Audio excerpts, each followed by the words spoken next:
If you have a growing family, ito ang perfect car mo. I got you ulit.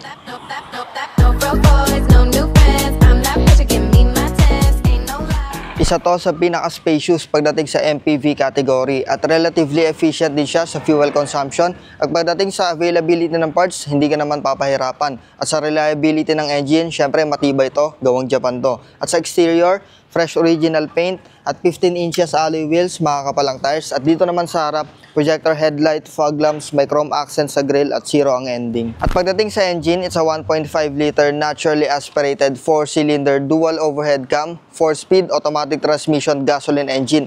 At itong engine na to, dumaan na to sa 360 checkup natin and so far, pumasa naman siya. Kaya maayos na maayos tong kondisyon ng makina na to. Pwede kang magdala ng scanner at mekaniko para ma-assure mo. At sa pinakalikod, LED taillight, chrome garnish at sa trunk, maluwag ang trunk space at may hidden compartment siya dito at foldable yung third row seat.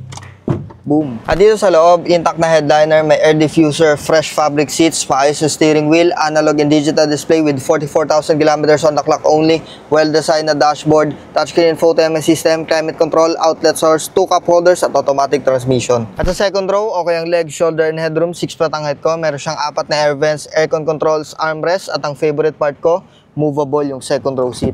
At since movable yung second row seat, magkakaroon ka ng malaking legroom dito sa third row seat. Kaya kung yung family mo ay medyo lumalaki at kailangan mo mag-upgrade ng kotse, this is the perfect car para sa'yo. For only 685,000 pesos, mauuwi mo na to. Open to for cash, trade-in and financing. Kaya tumawag ka na, pwede mo nang i-reserve to. Peace out!